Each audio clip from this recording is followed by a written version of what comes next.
My son-in-law stood up at the head of my own dining table, tapped his wine glass with a fork like he was about to give a toast, and instead looked me dead in the eye and said, "Teresa, either you start paying rent starting January 1st, or you can find somewhere else to live."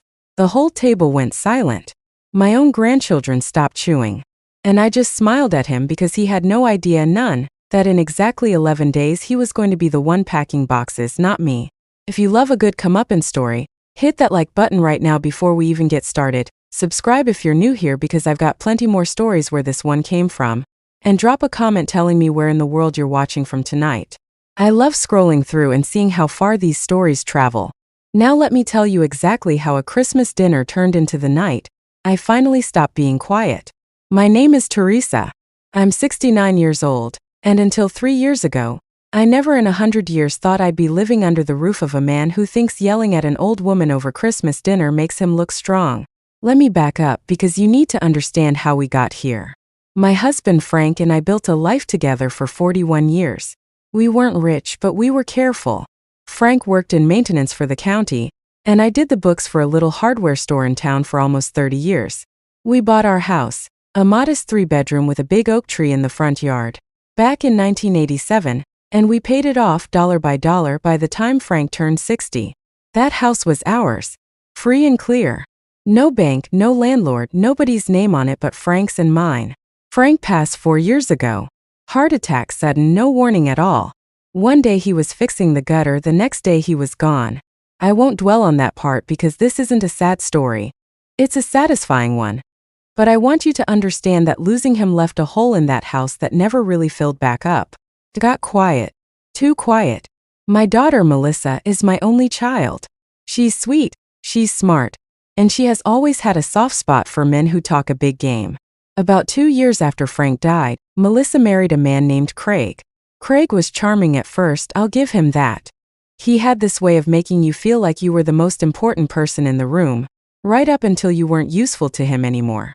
When Melissa and Craig got married, they were renting a cramped apartment across town, both working jobs that barely covered the bills. Craig kept talking about starting his own business, some kind of consulting thing. I never fully understood what he actually consulted on, and he kept saying if he just had a little breathing room he could really take off. So here's where I made my first mistake. About 1.5 years ago, I sat down with Melissa over coffee and I told her, "Why don't you two move in with me? The house is paid off, it's just me rattling around in here. And you two could save up instead of throwing money away on rent." I meant it as a kindness. I meant it as a mother wanting to help her daughter and see her grandchildren, Sophie and Jack, grow up close by instead of across town. Craig jumped on the offer so fast it should have told me something right then. Within 3 weeks they'd moved in. For the first few months it was actually nice. Melissa and I cooked together most nights. Sophie, who was 7 then, would climb into my lap and ask me to tell her stories about her grandpa. Jack, the baby, learned to walk in that living room, right there on the same carpet where his mother took her first steps 30 years earlier. I thought foolishly that I had gotten my family back. But Craig started to change.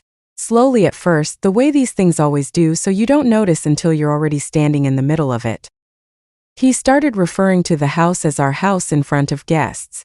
He started making decisions about things without asking me, repainting the guest room, which used to be my sewing room, without so much as a heads up. He'd invite his friends over for what he called networking dinners, and I'd come downstairs to find 6 strangers eating off my good dishes while Craig held court about his big business plans. I told myself this is what family does. You share. You make room. But somewhere along the way, sharing turned into Craig treating me like staff. He'd ask me to watch the kids on short notice while he took important calls. He'd complain, loud enough for me to hear from the kitchen, that the house felt cramped, that things needed updating, that certain arrangements weren't working for him, like I was a roommate he was stuck with instead of the woman who owned the roof over his head. The real turning point came about 6 months ago. Craig's consulting business, the one he'd been so confident about, was struggling. I heard him and Melissa arguing about money more than once through the walls at night. Not that I was trying to listen, the walls in that house are thin and I'm not deaf yet. He'd borrowed money from somewhere to get the business off the ground, and it wasn't going the way he promised. And that's when Craig started looking at me differently. Like I was a resource instead of a mother-in-law. Like the house itself was an asset he was entitled to, simply because he'd been living in it long enough. Which brings us to Christmas. I had planned that Christmas dinner for weeks. I made Frank's mother's stuffing recipe, a turkey big enough to feed 12 even though we were only 8, and I'd spent an entire Saturday afternoon making a pecan pie because it was Sophie's favorite. My sister-in-law Ruth came in from 2 towns over, along with a couple of old family friends. It was a full table, candles lit, the good tablecloth out. For the first time in a long time, that house felt like it used to, warm and full and like a home again. Craig waited until dessert was served. He waited until everyone had a plate in front of them and a glass of wine poured. And then he stood up, tapped his glass with his fork like he was about to announce something wonderful, and said the words that changed everything. I think it's time we had an honest conversation as a family. Teresa, you've been very generous letting us stay here, but Melissa and I have been talking, and it's not fair that we're contributing nothing while you benefit from having built-in babysitters and company. Starting January 1st, we'd like you to start paying rent to us, or if that doesn't work for you, it might be time to consider other living arrangements. I want you to sit with that for a second because I certainly had to. He told me, in my own house at my own table in front of my sister-in-law and my grandchildren, that I needed to pay rent to him. Rent. On a house that had my late husband's name on the deed right next to mine. A house I had lived in for 37 years. A house Craig had been living in rent-free for a year and a half. The table went dead silent. Sophie looked down at her plate. Melissa's face went white, and I could see she was mortified, but she didn't say a word to correct him. Ruth's fork froze halfway to her mouth. I remember setting down my own fork very slowly, very deliberately, and looking at Craig with what I can only describe as calm. Not anger. Calm. Because in that exact moment, something in me clicked into place. I wasn't going to yell. I wasn't going to cry. I was going to smile, finish my pie, and let Craig believe for 11 more days that he had actually won something. That's certainly something to think about, I told him, and I picked my fork right back up and kept eating my pie like he'd just commented on the weather. You should have seen his face. He expected tears. He expected an argument he could win by talking louder and longer, which is the only kind of argument Craig knows how to win.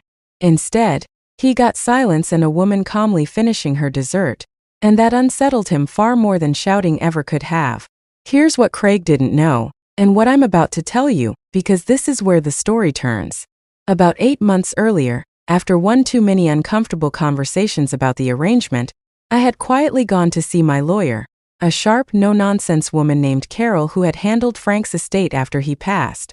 I told her I had a bad feeling about how things were going in my own home, and I wanted to understand exactly where I stood, legally, in every possible scenario. Carol pulled the deed, confirmed what I already knew. The house was solely in my name, Frank having left me his half outright, and she gently reminded me of something I hadn't thought hard enough about. I had never signed a single piece of paper giving Craig or Melissa any legal right to occupy that house. Not a lease, not a rental agreement, nothing. They were, legally speaking, guests. Long-term, comfortable, presumptuous guests, but guests. Carol also asked me a question that stuck with me for weeks afterward. She asked, Teresa, do you actually want them to leave? Or do you just want Craig to stop treating you like he owns the place? And the honest answer was, I wanted my daughter and my grandchildren close. I just didn't want to keep shrinking myself in my own home to make room for a man who saw my kindness as weakness. So Carol and I put together a plan. Nothing dramatic, nothing cruel. Just clarity delivered on my terms instead of Craig's. The morning after that humiliating Christmas dinner, I called Melissa and asked her to come by alone, without Craig, while the kids were at Ruth's for the day. When she showed up, I could see she was braced for a fight.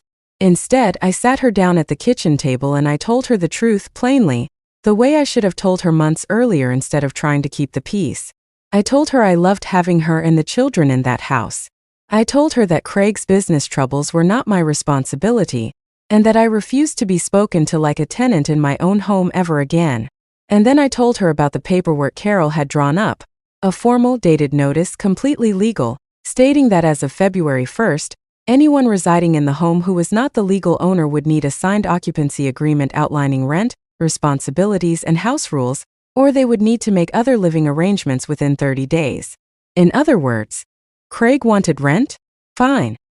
He was going to get exactly that on paper with terms I set, at a rate that reflected fair market value for the area, which, as it turned out, was considerably more than what Craig assumed an old woman living alone would ever think to charge. Melissa cried at the table.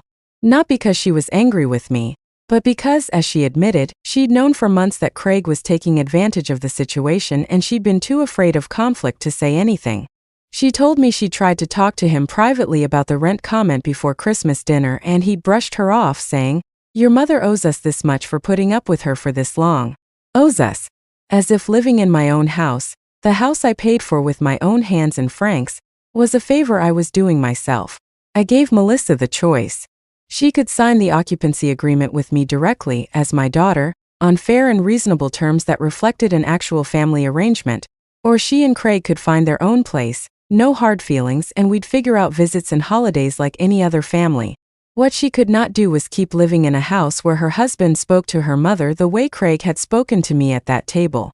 I delivered the paperwork myself on New Year's Eve of all days. Craig opened the envelope expecting, I imagine, some kind of apology or a change of heart. Instead, he found a formal notice with Carol's law office letterhead at the top, outlining a monthly rent figure, a security deposit, a list of shared responsibilities, and a 30-day deadline. His face went through about 4 different colors while he read it. "You can't be serious," he said. "This is insane. This is our home."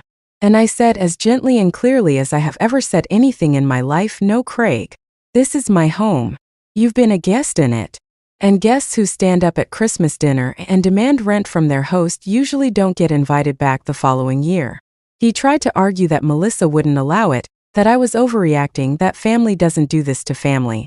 I let him talk himself in circles for a good 5 minutes before I told him that Melissa had already seen the paperwork, had already agreed to the terms if they chose to stay, and that the decision, the real decision, was entirely his to make with his wife, not with me. He didn't sign.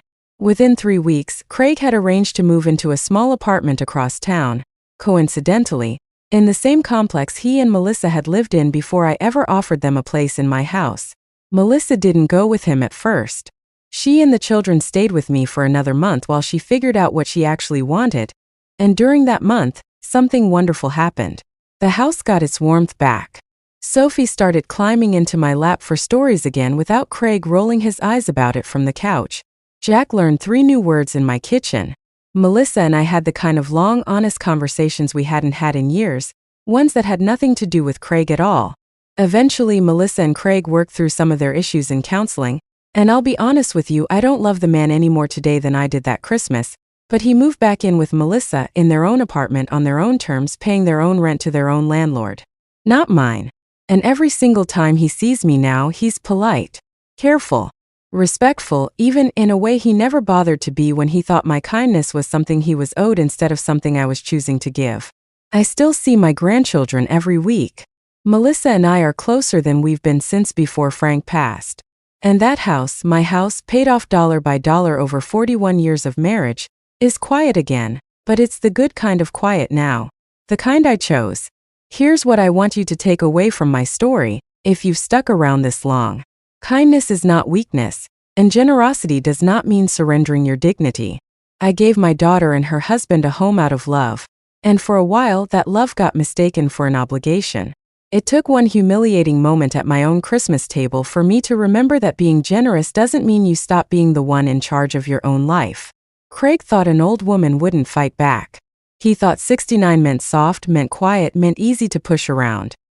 He learned otherwise on paper with a lawyer's letterhead on my terms and my timeline.